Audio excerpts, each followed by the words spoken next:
everyone thinks that getting into sales or entrepreneurship, anything like sounds awesome. They see the nice jets, the Lamborghinis, the this, the that, the nice Rolex, all this shit. But they don't realize that you can do it only if you're willing to put in the effort.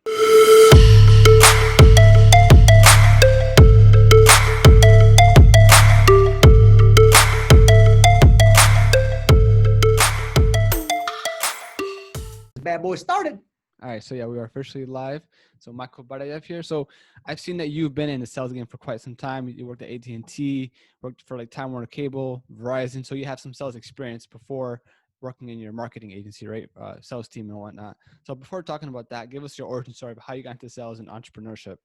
Yeah, so I pretty much started sales when I was, my mom gave birth out of the womb. I came out like a warrior, and I was like, I'm gonna start doing sales. No, I'm just kidding. Pretty much, I mean, I got started in sales because out of force. I was young, I was in foster care. So that's kind of like my background a little bit. Been through a lot of group homes and stuff like that. I got kicked out of 8 out of 9 schools. So I always knew I wanted money, and I always knew that I needed to have a couple of dollars in my pocket just in case, shit hit the fan, so to say.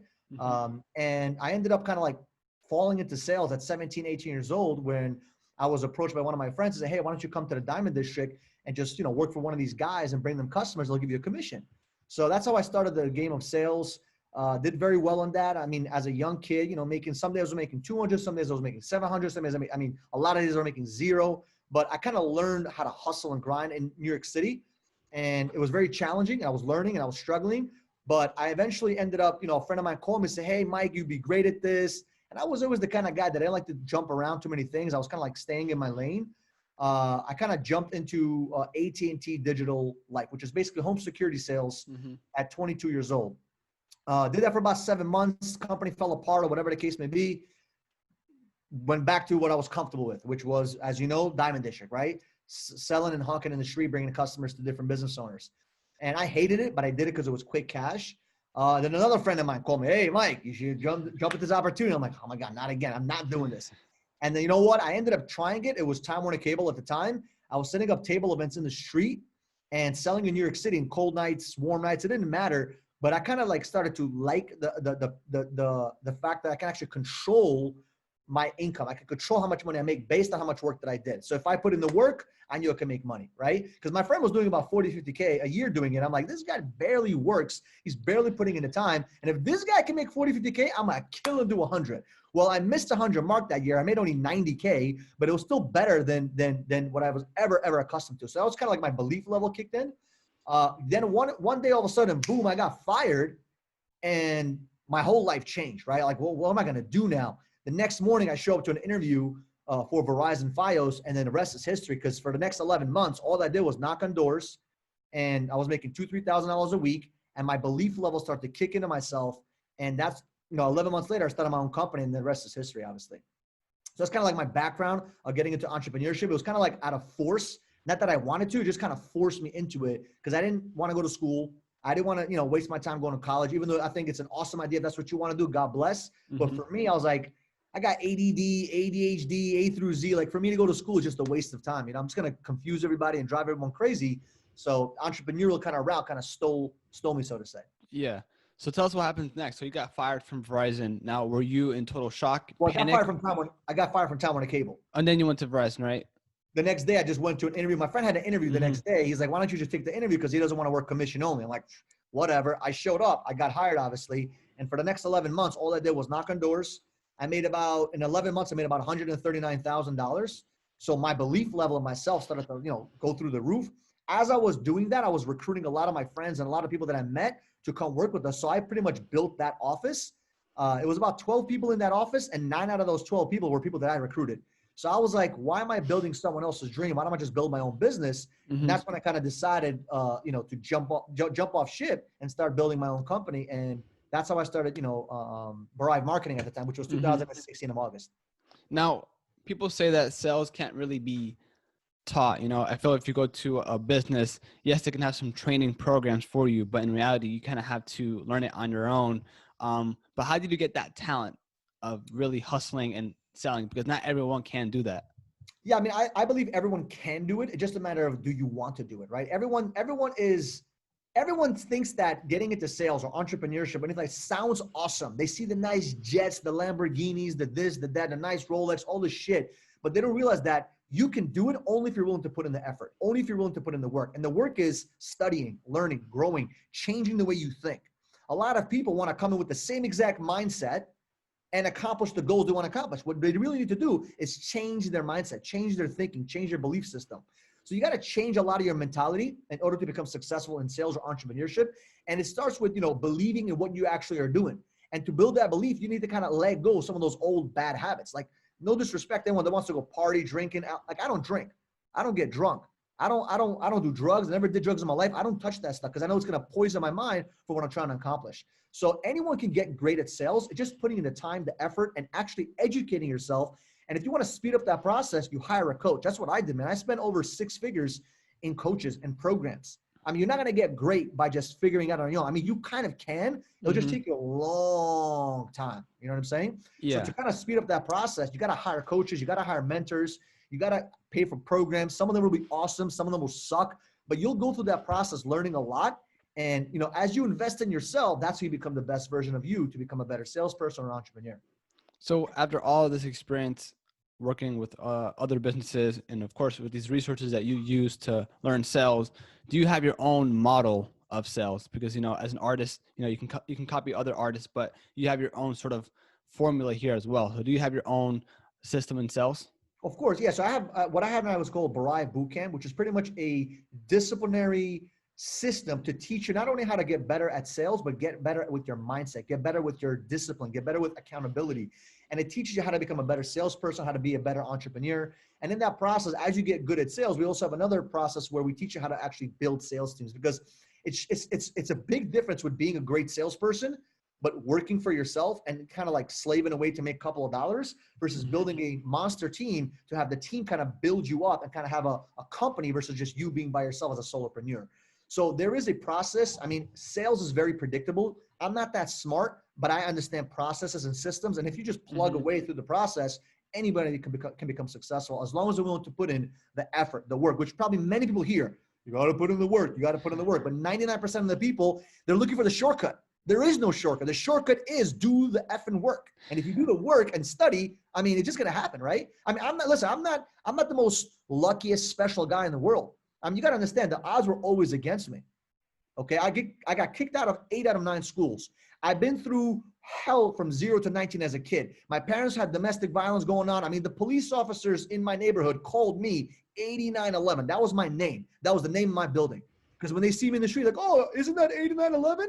And I'd be always embarrassed. If I was with a girl or if I was with a friend, I'll be embarrassed to be around the police officers because they would be like, oh, that's 8911. Oh, how's your mom doing? How's your dad doing? So that kind of embarrassing experience kind of made me angry. I was like, I will make sure that in the future that my name will never be remembered with domestic violence or some kind of bullshit. So anybody, and I'm not trying to put pity on myself. I'm just telling you that no matter what your background is, no matter what you've been through, it doesn't matter. The question is this: do you want to have a different life? And if the answer is yes, you gotta change. You got to change your thought process. You got to change your habits, and you got to start implementing and start, creating some action to get the results that you want.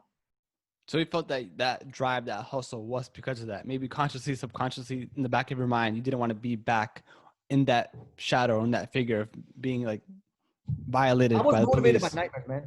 They say, so you got to know your dreams, your goals, your aspirations. I had no dreams at 19. I had no goals. I was confused. I was lost in the sauce. What I did know was what I didn't want. I knew all my nightmares, and I knew that I did not want to be in a position where at 16, for example, I was sleeping in the streets.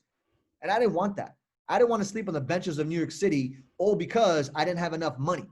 I didn't want to be in the situation where at 19 years old, I was sleeping in my car when it was blizzard weather. For 2 weeks, I'm sleeping in my car because my mom kicked me out because I wasn't behaving.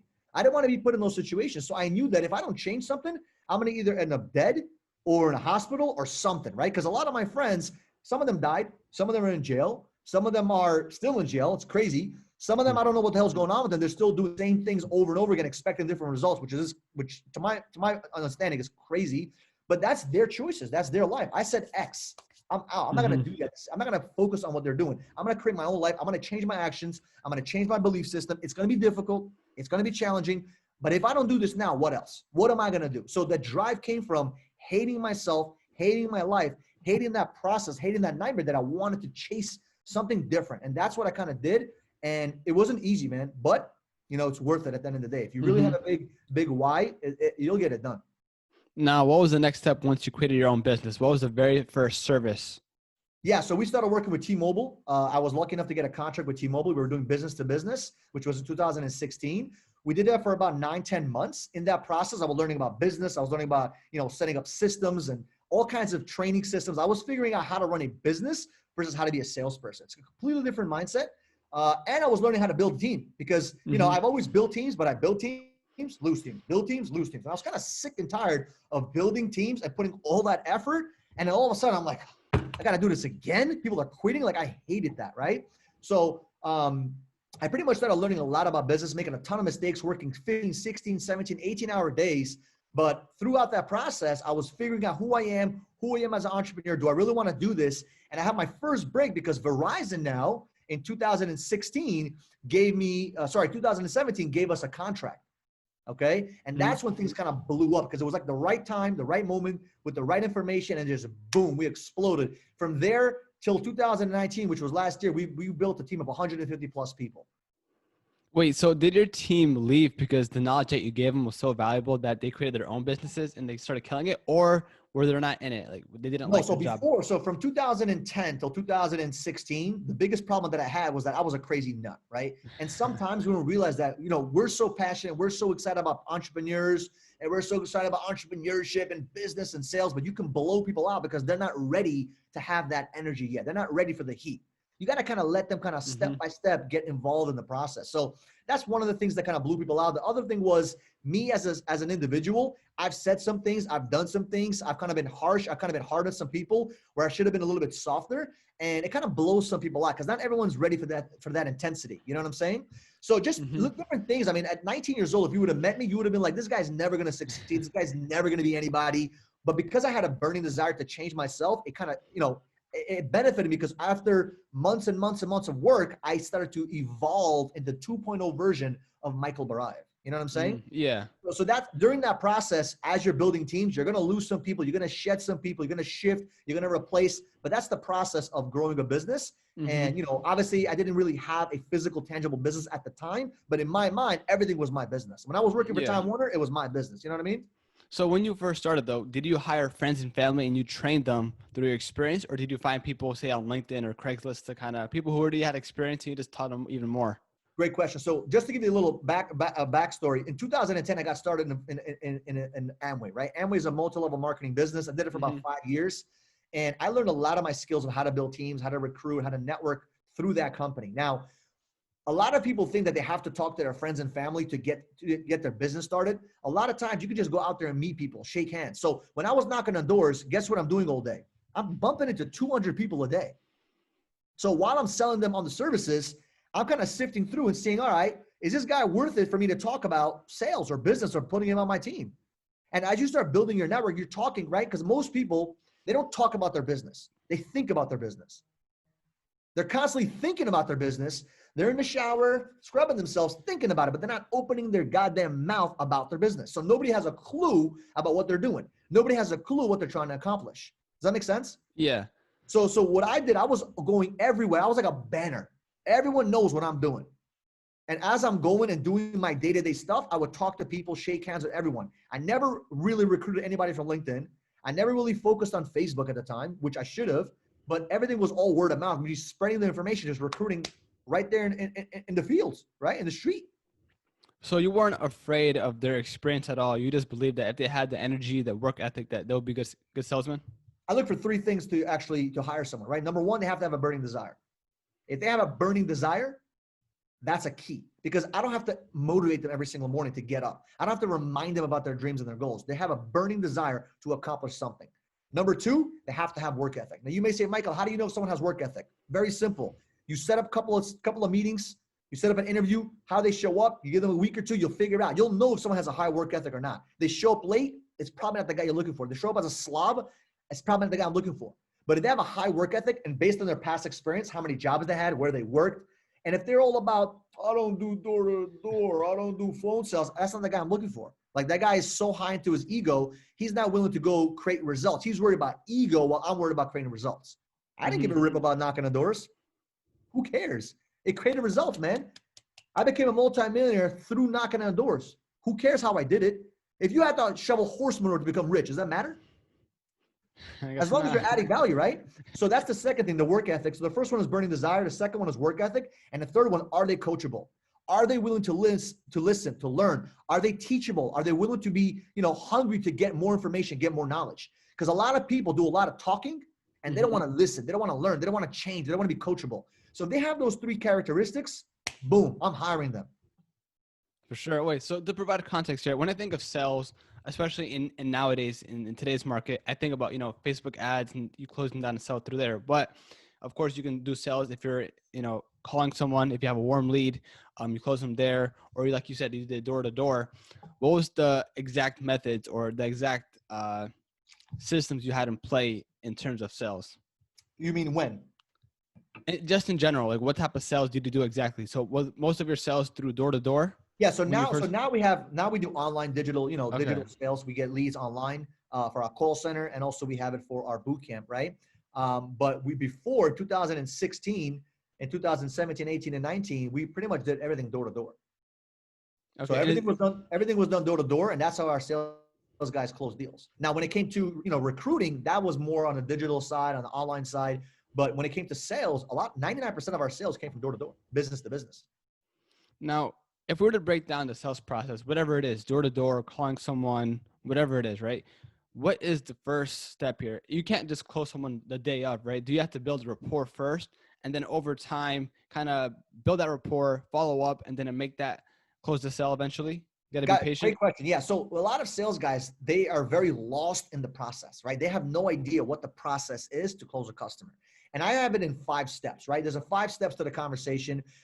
Pretty much the first thing is introduction, right? The first thing you do when you knock on a door or on a phone, you got to introduce yourself. Who are you? What are you about, right? Quickly, 5 seconds, 3 seconds, because you got to catch their attention. Hey, this is Michael, whatever the case may be, right? Or from what company you're at. The second step is the short story, pretty much giving them a reason why you're calling them or why you're knocking on the door. If you don't have a reason, they're going to shut you off immediately. So within those couple of minutes, couple of seconds, so to say, you're telling them who you are, what you're about, what company you're from, and the reason why you're calling them and the reason why you're actually knocking on the door. Then you get into the presentation. Okay. Now, a lot of people think the presentation means what? Talking, which is completely wrong. The first process of making a sale, the first step is listening. And how do you listen? You got to ask the right questions. So a lot of salespeople mess this up. They start talking about their product. Oh my God, the cell phone is so amazing. You got to buy it. It's great. It's going to do this. It's going to do that. That's not sales. That's you throwing up on somebody, right? So you got to ask them questions. So you ask them questions to figure out, okay, where is this person at today? You ask them qualifying questions. Where are they today? Okay. You're gathering data. You're gathering information. Then you take that information as you're asking them questions, you figure out now, okay, where are they trying to go? What is the solution? Like, where are they trying to go? Before you offer the solution, you got to figure out where they're at and where they're trying to go. Okay. And in that process, they have something holding them back. And you ask them, what is this specific thing? What is the pain? What is the pleasure you're chasing? Or what is the pain you're trying to run away from? What is it that's stopping you from getting what you want? And now you can offer your solution. Does that make sense? And that's the whole presentation. The offering of the solution is not in the beginning stages of the conversation. It's in the end. First, you got to figure out where they're at by asking the right questions, figure out where they're trying to go, figure out what's stopping them from getting what they want, and then you offer the solution. And it's much easier now because you know exactly what they need. And then you go for the close. Now, in between the solution and the close, you're going to get a bunch of bullshit objections, which you have to learn how to overcome, which a lot of sales guys have no idea how to overcome because they actually believe the objections. But that's what I go over in my boot camp. I literally teach people how to actually understand objections and use them to your advantage because objections are actually good for you. Because without objections, you ain't closing nothing. Yeah, because no one likes to be sold to, even if you're providing a solution to a problem, right? I don't think people would buy on the spot. That's only my opinion. And that's why I think following up, this is probably 2% of sales are going to be made right there in the spot. The first encounter. Yeah. I mean, how do you think we did our door-to-door sales were like right there in the spot? A lot of our phone sales done on the spot. There is a huge percentage though that you're going to close after through a follow-up process, obviously. Okay. But doesn't mean you can't close people right there and then. So you're saying that you made mad money off a 2% conversion rate doing door-to-door? Yeah. We built a multi-million-dollar business off of 2% conversions. Really? Yeah. So I mean, out of I wouldn't say huh. all of it because I would say maybe Oh like yeah. 20% were probably follows, 20, 30%. But the majority of the sales were made right there and then when you knock on their door. Wait, let's Absolutely. talk about that for a second in terms of failure and being denied. So out of 100 people, only 2 people said yeah, and you heard 98 no's. It's So probably more like 200. So you knock on 200 doors as an example. You knock on 200 doors, right? Not everyone's going to open the door. But out of those 200 doors, you probably have, let's say, 30 people that actually are the decision makers. As an example, I'm just throwing numbers. So okay. 30 of them actually are the people that are in charge. They can make a decision. They're the bosses, whatever. Out of those 30 people, you get 15 presentations, let's say, right? Those 15 presentations, you can close 2, 3 people if you suck, right? Because you're putting the numbers in your favor. A lot of people don't put the numbers in their favor. They expect too much from too little. But if you only get, I mean, of course, any conversion is a good conversion, right? But if it's 2%, when you were doing this, especially in your business, did you have to expand to other avenues to get a higher conversion rate? Of course. Well, you're thinking of marketing the conversion rate. So it's not necessarily what I'm saying is that if you can make right there and then sales, and that's only 2% of the total amount of sales you can actually make, because 98% of sales are made in the follow-up, in the follow-through, in the in the referrals, or so to say, right? Okay. So you can still make a lot of money by closing deals right there and then. Okay. So did you get their so was it important to get their contact information so that later on you can send them an email, maybe even call them and close it there second time, Yeah, a third lot time of times around? you do follow. I mean, listen, follow-up is very important when it comes to sales. It's tremendously important.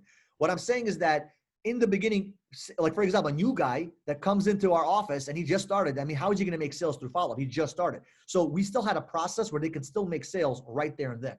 So you could make a ton of sales right there and then, but you obviously want to fill up that pipeline with a bunch of follow-ups, right? Yeah. You always want to do this. So you gather their name, whether it's their email, maybe you have an automated system now, whatever it may be, you always want to make sure you're following up and don't let the no stop you. Just because somebody says no today, it doesn't mean it's no tomorrow. It doesn't mean it's no next week, next month.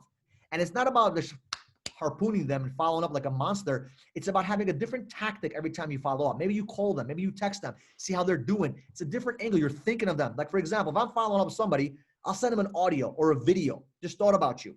Watch this video. It's still a follow-up, but you didn't really say anything about the business. You just kind of sent them a video or send them something to watch or an email, right? So you're still following up, and most people don't follow up, which is true, but you can still make a ton of sales in that small 2% world, so to say. So is that what you tell your team and entrepreneurs, that you shouldn't get discouraged if you get denied, even if you get a 2% conversion rate door to door? You tell them that you should be optimistic because through the follow-up, you could make those conversions. You could close the sale. 100%. But let me give you another example, right? You have 500 rocks, okay? And under those 500 rocks, I told you there's 3 diamonds. Under those 3 rocks, there's 3 diamonds. You go to the first 5 rocks, you flip over the rocks, nothing. All right, another 5 rocks, there's nothing, right? There's 490 rocks left. You got till 8 o'clock at night, 9 o'clock at night to do it, okay? Are you giving up? Nah, I'm gonna find those diamonds. 50 rocks in. 50 rocks in. There's no diamond. Would you give up? Nah, I'm gonna try to find that diamond. You see what I'm saying? That's the mentality when it comes to sales. You're not giving up because you got a bunch of no's. Every no is getting you closer to the yes. And that's the mentality you need to have, especially in sales, because not everybody's going to sign up with you. Not everyone's meant to sign up with you. Because there's a lot of different situations. All you're looking for is the yeses. Go through the no. It's a great book, actually. Go for the no. It's a great book that changed my life. You go for the no, and eventually you get the yeses. And is it like, if you're a first timer doing this, after a while, do you become numb to the fact of like hearing no all the time? You don't, not that you get numb to it. You just, if I hear the word no, in my mind, it's not a no. It just means no right now. No, because I didn't add enough value. Okay. Well, when do you know that it's a no for sure? Like, so, and you do know there's like, say your customer, the potential client has a problem and you have the solution. If you know that insight, do you know for a fact that you're going to get that sale regardless one day or another? Wait, say the question again. So if you know for a fact that the person you're talking to has a problem and you have the solution, then is it a 99.999% guarantee that you're going to get that sale one day or another? Yeah, 100%. Someone's going to buy. Everyone's a customer. Are they going to buy today, tomorrow, next week, next year? That's the question, right? In 2001, not many people had a cell phone, right? 2000 or 2001, whatever it may be. 1999. But 2020, who doesn't have a cell phone?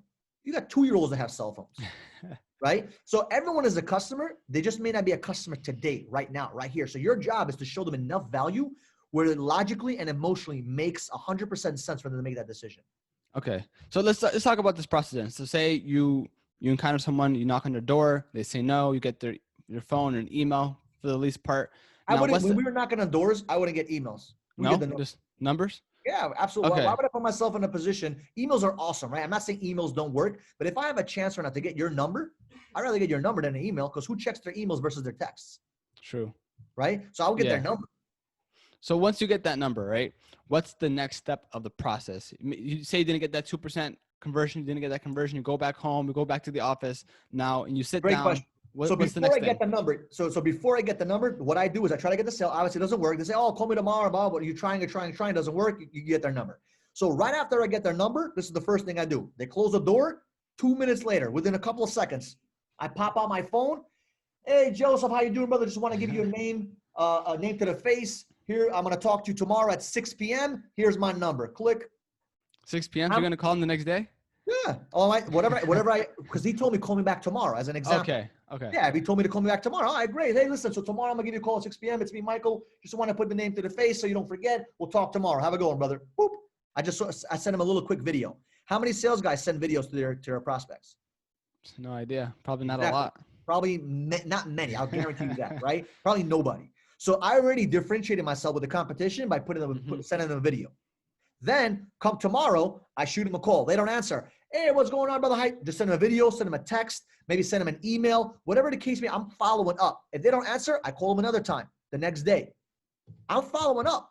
I don't forget about them. 2 days later, maybe a week later, I have a whole pipeline of people that I'm willing to call. I'm following up diligently. And if they don't answer until they tell me fuck off, sorry for my language, or no, I ain't stopping, because they told me they have a problem. It's my duty. It's my responsibility. It's my obligation to sign their ass up to help them and get the service that they actually need. Not for my commission. Forget about my commission. It's about adding value to them. But at what point do you start to become spammy, or is there a point that you do become spammy? It's spammy. Do you have to space it out? Yeah. So you got to space it out. Number one. Number two, it becomes spammy when it's the same method. So for example, how many ways can you follow up? You could send a letter.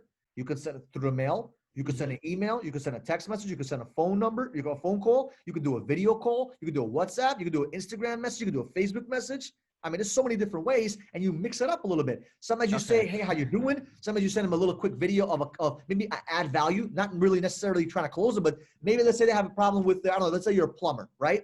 And you have a problem. They have problems with their pipes. Send them a video of how to fix pipes, or some kind of educational video, right? Just to let them know you're thinking about them. 2 weeks later, you hit them up again. Maybe a couple of weeks later, you hit them up again. You're kind of staying in touch with them on a relationship basis, not really thinking about the sale, but thinking about how you can help them and serve them. And as you go on through that process, eventually they'll sign up, whether with you or with Joey Schmoey. Is it fair to say that it's important to be in their mind subconsciously, so when they do decide to pull that trigger, you're going to be the first person in their 100%. Mind, because you've been there almost every single week, almost every single day, right? 100%. Following up. You go to Glendale, New York. You go to Glendale, Queens, New York. You go to Maspeth. You go to Middle Village. At the 2015, 16, 17 time, everybody knew my name.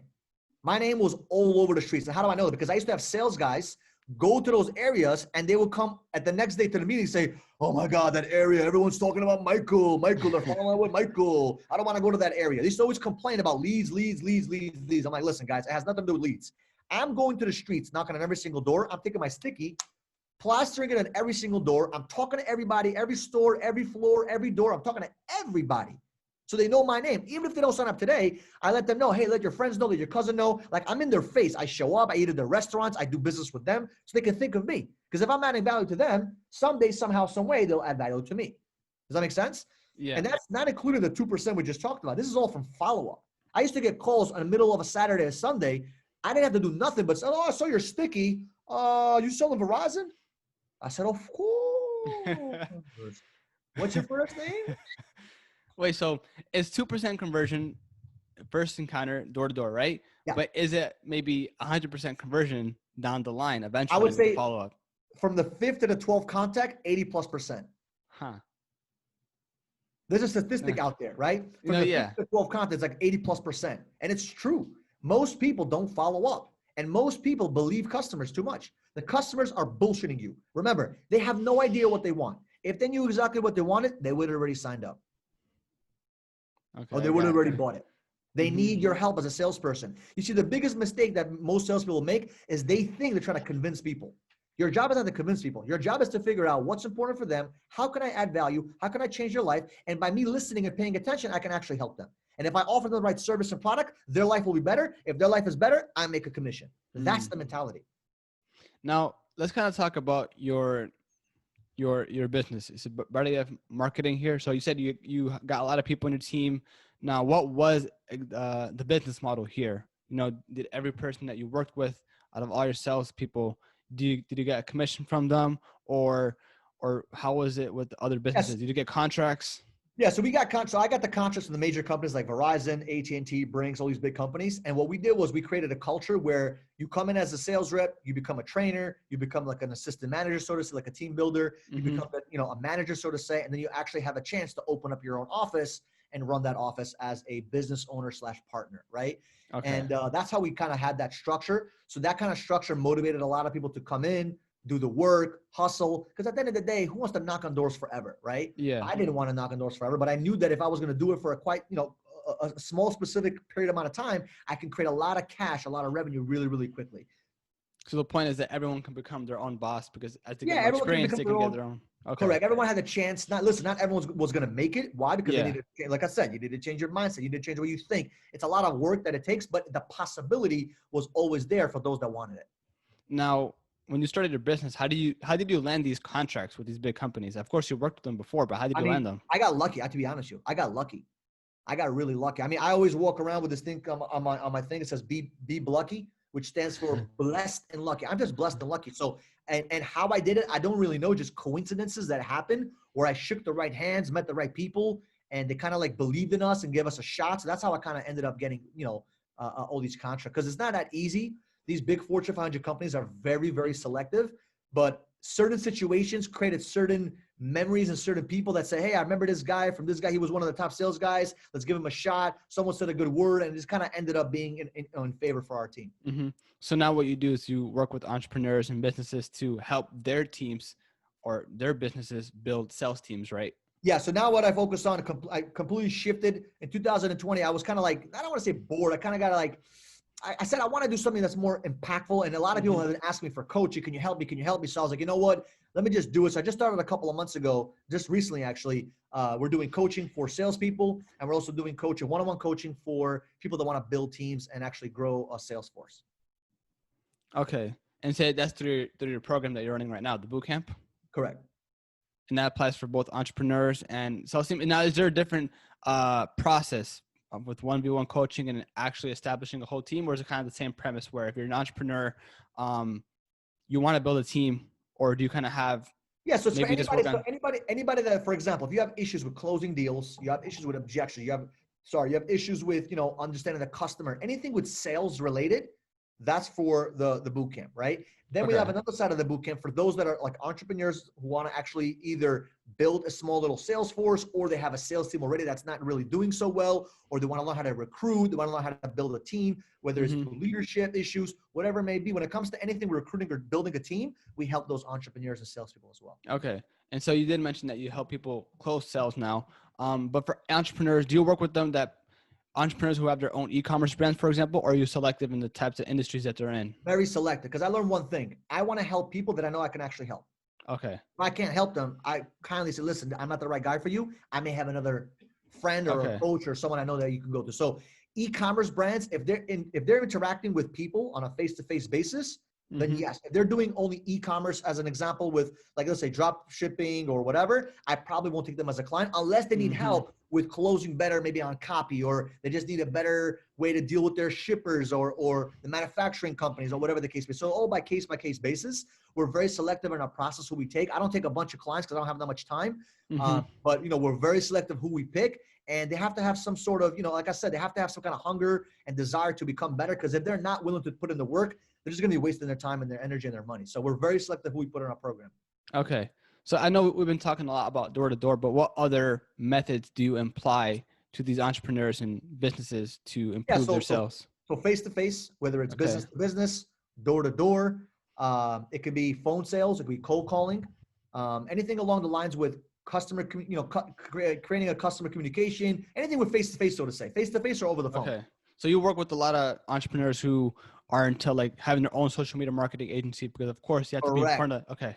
So social media Yeah. marketing. So for example, any marketing agency, perfect, because they need help closing clients. The biggest Yeah, problem with exactly. marketing agencies, client comes in, client comes out. I mean, like it's like whoop, right? So we teach them how to build a team. Because remember, building a team, whether it's a sales force or building a company, you have to have those leadership skills. You have to have the skill sets that we teach when it comes to building a sales force. Building a sales force is one of the hardest things on the planet because my guys were 100% commission. They worked 5, 6, 7 days a week on their own choice. We never forced them. But we had a structure, we had a culture that made them want to do it. And it takes time and energy and effort and a skill set to create that. And if you can do that in the sales force, it's much easier to do it when you have employees. Mm-hmm. So we teach people that want to build teams how to do that as well. So not too long ago, a couple of weeks ago, I spoke to a sales guy. His name was Mike Schill, and he told me once you close the sale, it's not over. Don't say bye because it's important to still keep that rapport. Because if one day down the line that person has yet another problem, you're going to be there again. So is that another strategy that you implement as well? I look at it this way: every single sale, it's not like closed deal, screw them. Yeah. You're not harpooning for sales. You're building a relationship. Okay.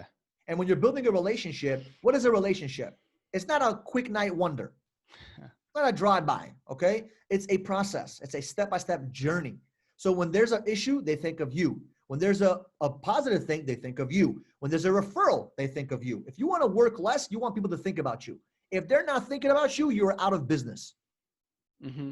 So if people think about you, you're in business. When they stop thinking about you, goodbye to your business, which is why I always say, keep your mouth open. Your business is open when your mouth is open. Your business is open when people are thinking about your business 24/7. So let me ask you this. Of course, you've been talking to a lot of people. Your network has expanded. Now, how do you manage all these contacts? Do you have a CRM at least to kind of deal with all these things? Yeah, so I have my own internal system that we have. Obviously, Okay. it's a CRM. We have, but I don't necessarily, for example, to get into my immediate space. Yeah. Number one, you have to be someone that's chasing something bigger than I am. You have to be, number one, inspiring me, because I like to be around people that inspire me. If you're dragging me down, deuces, right? And I have a very, very, very small circle. I have a lot of friends. Mm-hmm. When I say friends, like if they call me, we'll say what's up, but I don't pick up every single phone call. I don't answer every single text message at the time they text me. I do it at my convenience because I'm focused.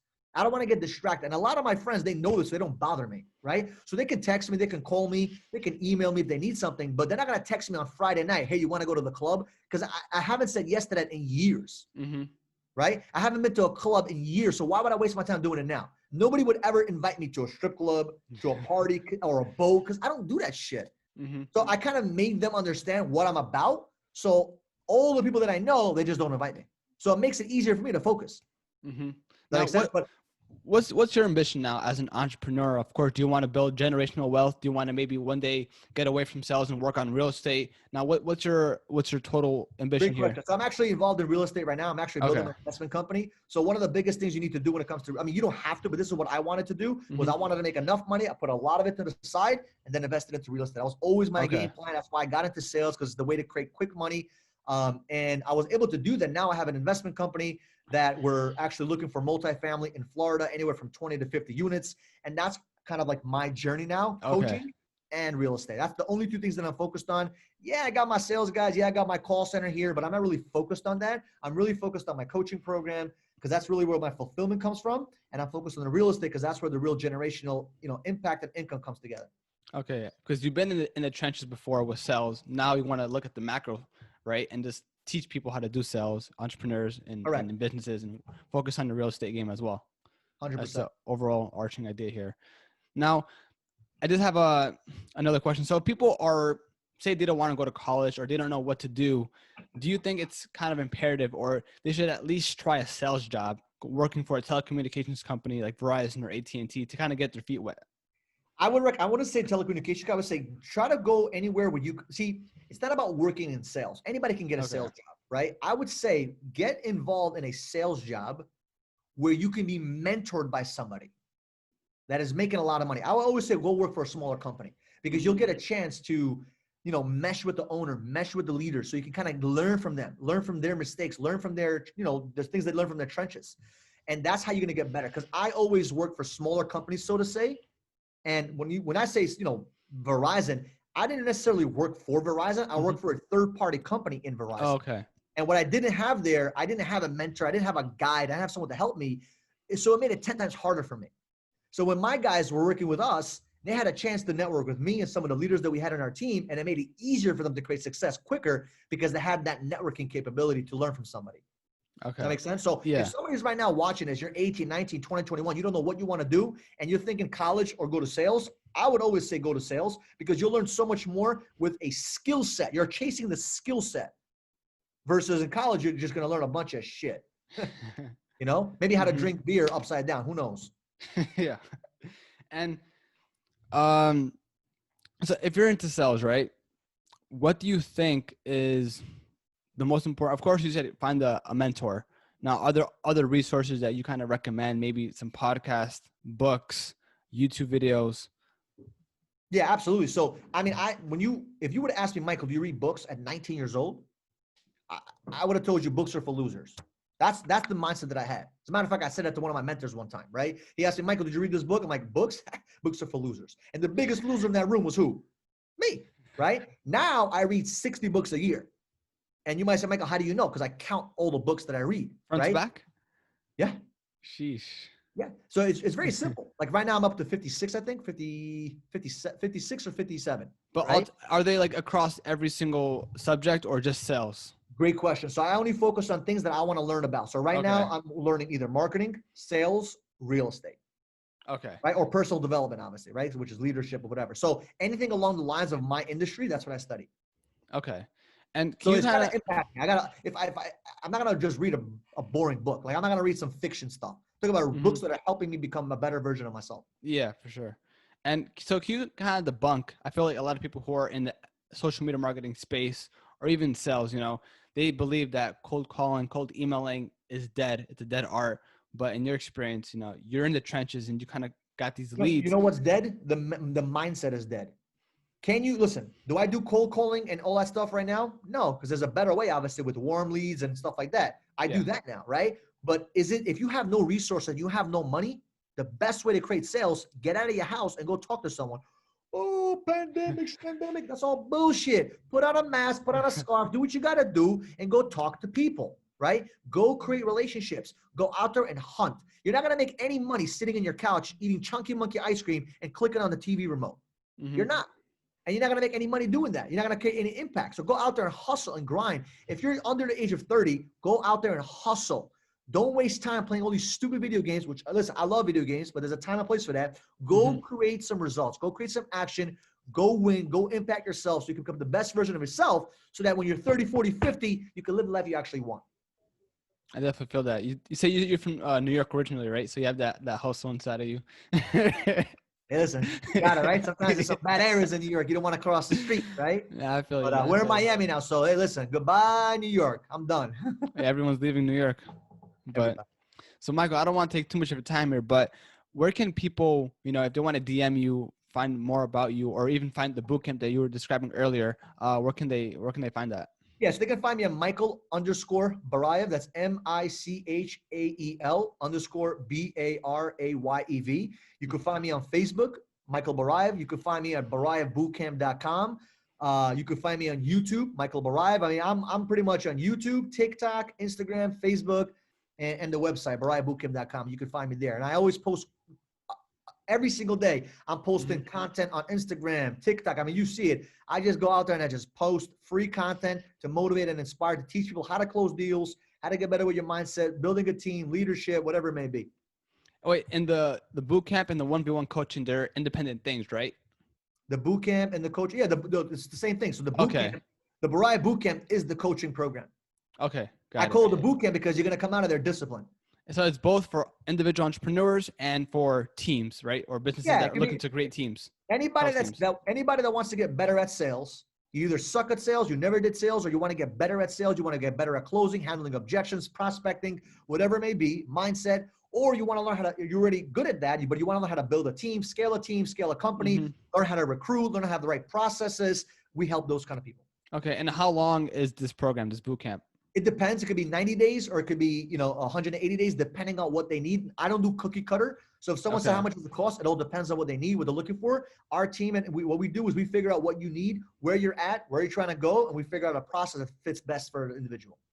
Okay. And along the way, you kind of hold their hand along the process while they're learning and implementing, taking action on the processes that you Great question. Yeah. So it is a one-on-one coaching, whether it's with me or one of my team members or one of my coaches, but everything is done one-on-one. It's not group settings because I don't like group settings because you don't get a chance to really connect with the individual and really help them on a one-on-one basis.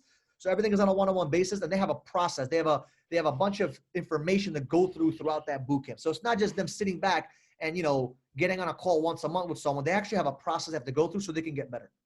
Okay. And just one more thing. So if they're in a call, is there any way that you can kind of tap into the call to kind of listen to what they're talking about and kind of give them some real-time feedback or some feedback after the call to see how correct. Yeah. So they can improve? So correct. If they have any recordings of their calls, they go over with me or one of the coaches and they kind of break down their calls or break down their day, so to say. Correct. So that's what we do to help people get better. Because at the end of the day, if we don't know what you're doing, we can't really help you, right? We need to know what you're doing, where you're making a mistake. And that's what we do in our boot camp. Great question. Thank you. We dice. I feel you, bro. So Michael, dude, it was a pleasure. I think we learned a lot about sales here, and we just closed the fallacy of that cold calls, cold emails is like, even if it's 2% conversion, whatever it is, a conversion is conversion. And of course, the follow-up is a lot more important. You said 85% is the stat, right? Something along those lines. So 85%, that's a lot. Trust me, there's a lot of money making a follow-up. Yeah. So yeah, man, once again, I'll put all the links in the show notes. If anyone wants to click on that, hit you up, check out the boot camp, they can totally do that. All right, Michael? I appreciate you, man. Thank you. All right, man. Thank you. Appreciate it.